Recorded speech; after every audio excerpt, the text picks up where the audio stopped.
You know what? I'm actually going to turn the recording on for this one because I don't think it's weird. I don't think it's weird that a lot of the old atheist YouTubers went anti-SJW after a while. The reason is, as somebody who used to do exclusively atheist content and then eventually moved into the political sphere, what tends to happen, as far as I can tell, is that people go into the atheist content mine because they want to show that they're angry, right? They start out because they're angry at being lied to by theists. That's what it comes down to for a lot of people starting out. They feel like religion lied to them. They need to get religion back for that. And so this is their way of doing so. It's... damn. Whether or not it is the most healthy way of doing it, your mileage may vary. So, they get into debunking. And they realize that debunking religiosity is really easy. In fact, actually, you can debunk a lot of religious arguments without having to rely on, you know, hard and fast logic. You can just kind of use, quote, quote, common sense for a lot of it. Why God? How God exists if God not seeable? If no evidence of God, then why believe God? Like, it's the easiest shit in the world, right? And there's a there's an overconfidence that comes with that. There's an overconfidence in one's own abilities that comes from that when you are basically hitting the lowest common denominator of argument. Because the lowest common denominator of argument is stuff like the Earth's 6,000 years old. Okay, well, that's easy to debunk. I believe in an all-powerful God that will send you to hell.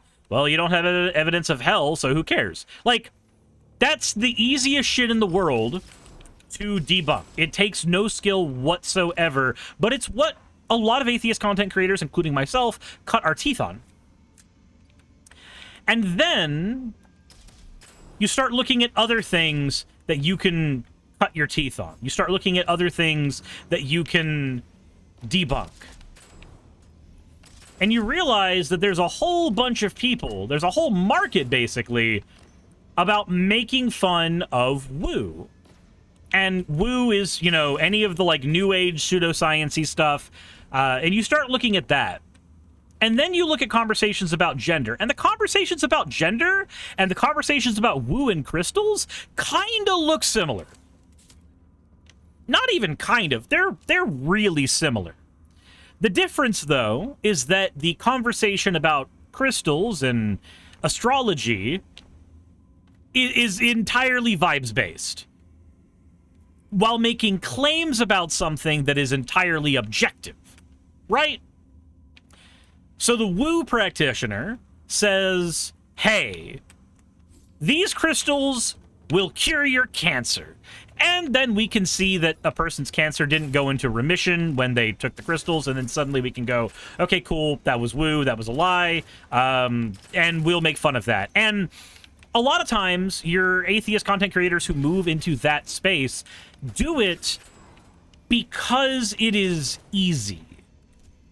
But they'll use the veneer that they're arguing in favor of something more social justice-y. Not in the social justice, like, left-wing sense, but in the, you're preying on people's vulnerabilities, and that's not right. And so they get this hero complex as a result of it, right? And we can point to direct harm that comes from that belief. We can. Somebody believes a crystal is going to cure their AIDS. They don't get treatment. They die of AIDS. It's a super easy one-to-one. We can see where one leads to the other. The problem is, with gender, what we are more doing is we are finding language to describe something that we made the fuck up. And it's really weird to describe something in terms of gender with terms that refer to gender when we made gender the fuck up in the first place, right? It's a giant social spectrum of ideas and practices and expectations, and it's all stuff that we have internalized more so than we've set in stone. why should women wear dresses and blouses and men should wear tank tops and jeans? Well, we don't have an actual why for that. That's just kind of what's expected. Why do women need to cover up their tits, but men can walk out shirtless? It's a good question. It's just kind of an expected thing. Has nothing to do with any bearing on reality whatsoever. It's all the social things we made the fuck up. So when we're talking about things like gender fluidity, or, you know, even being transgender, we are talking largely about a group of social circumstances that are all loosey-goosey because we've made them all the fuck up. What is a woman? It doesn't really matter. We made the concept of a woman the fuck up. Yes, we are a sexually dimorphic species, but how much that matters to you is something that you make the fuck up in your own head. So even though some of the arguments about woo and gender kind of look similar, they're talking about two different things. The arguments about woo, we're talking about, here's this non-objectively verifiable thing that has an objectively verifiable outcome. Whereas the conversations about gender are, here's this non-objectively verifiable thing about a non-objectively verifiable outcome. The outcome of what girl means to you is going to come down to what the fuck you think girl is in the first place. It's not going to have any bearing on reality.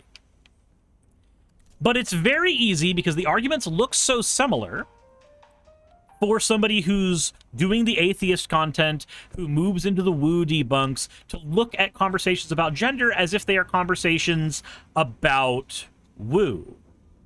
They'll see it as no different. And because we've already established that sometimes there's going to be the people who look at those conversations and they're going to say, oh, well, I'm doing a public good by debunking this woo. And you very well might be.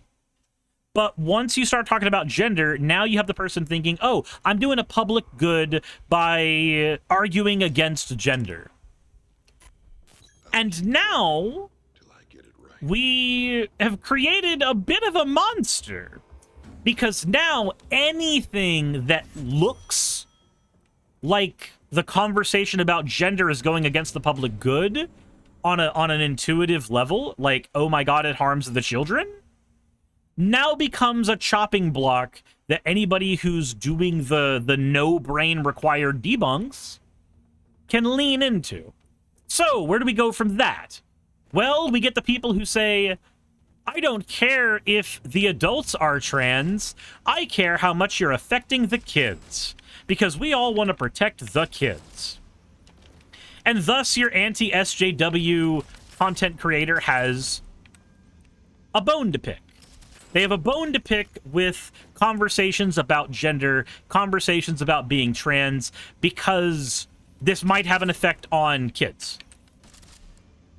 Then this becomes a bit of a purity test, because now if somebody asks them what they think about being trans in relation to kids, the person who's looking at this from a scientific perspective is going to go, hey, sometimes the brain does this thing called dysphoria, and it's not good, and the treatment for dysphoria is doing a transition. But if you're too young to do a transition, then the treatment is instead going to be using puberty blockers to buy time. But all that nuance gets lost because now the atheist content creator, the skeptic content creator, is now talking about something tangible.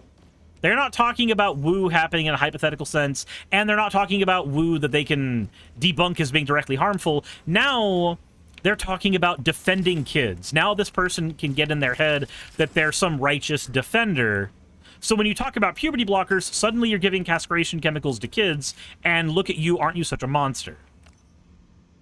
And I promise you, every one of you have had this conversation with a right-winger. But we're not talking about a right-winger right now. We're talking about a true centrist skeptic creator that just kind of happens to fall down this rabbit hole.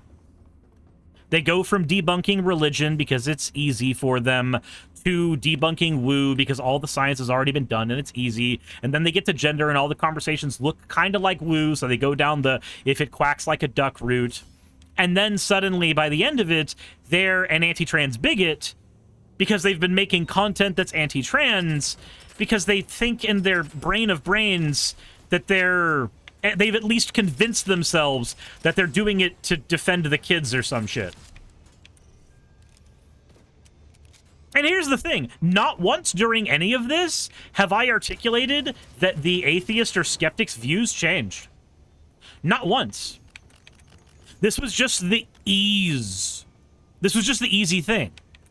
For them to flow from one state to another, but never actually changing their views. Not once during any of this did the content creator have to address their own thoughts internally. All they had to do was keep reacting to things and then keep getting feedback from an audience as they react to those things. And it's easy to not talk to a trans person about this, because guess what? To not talk to a trans person about this, all you have to do is use thought-terminating cliches, like saying that trans people are freaks. And it's really easy to lean into that, right? Because if you're that creator and you're already doing the easy thing, you're already leaning into the easy route, you're going to look for the easy arguments. So you're going to find, oh, this trans person over here, they look stupid, they look bad, they look ugly. Let's say that's a trans woman who's not passing very well, or a trans man who you're thoroughly convinced is still a woman because they haven't undergone certain surgeries or what have you. Like, you could think of a billion reasons to dismiss this person. Now suddenly, without changing your beliefs whatsoever, trans person advocates for their rights, and you just go, look at this freak. That's all you had to say. Look at this freak. And your audience responds to that going, oh my god, you're right. That person is a freak. They look goofy. They look dumb. Now you've got this feedback loop. You've got a positive feedback loop of you doing something toxic and people responding to it positively. The creator still hasn't changed. The person they are still hasn't changed whatsoever. But because of these decisions, they are now attracting an audience of people who are there for the anti-trans stuff. And here's the thing. There are more people who are anti-trans in the United States than there are people who are anti-religion. So you have a larger audience to do this feedback loop for the person. The person still doesn't have to change their core beliefs. They're just leaning into what's easy for them to argue against, or at least what feels easy for them to argue against. And when you have an audience that's reinforcing that, it feels easier and easier every day. You get more used to it, and as a result, you sink further and further into the miasma.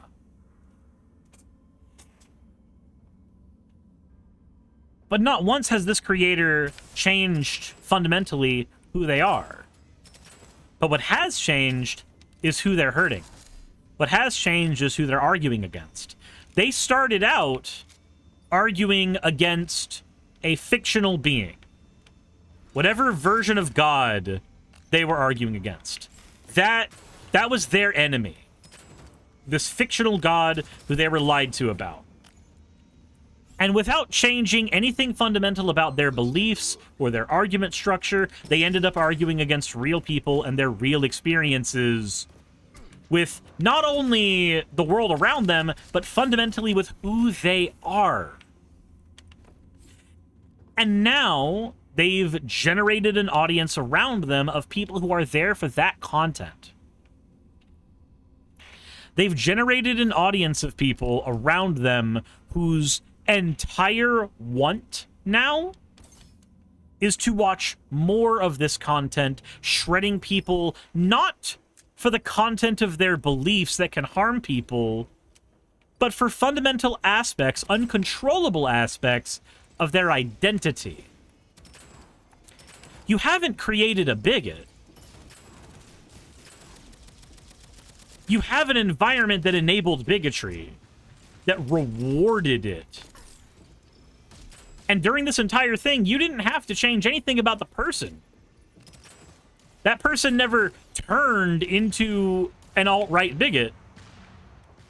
They were, as far as they knew, offering neutral commentary the entire time that just ended up being bigotry. Now, obviously, in the material world, none of that matters, because the actual end result of that is people getting harmed by their rhetoric. It doesn't actually matter that this person does or does not believe these horrendous things about trans people. It doesn't matter.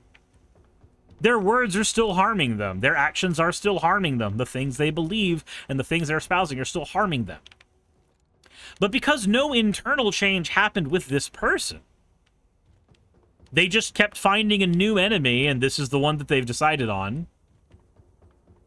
Because no internal change happened, when somebody asks them that damning question, what happened to you? When did you become such a monster?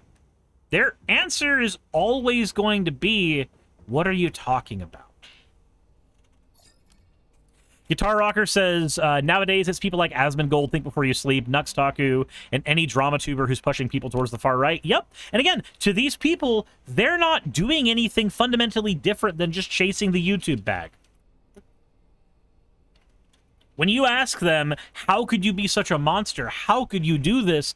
How could you betray us this way? Or how could you hurt us this way? They're going to look at you with a tilted head and go, what the hell are you talking about? I haven't changed. What do you mean? I'm defending kids. What kind of a pedophile doesn't want me defending kids?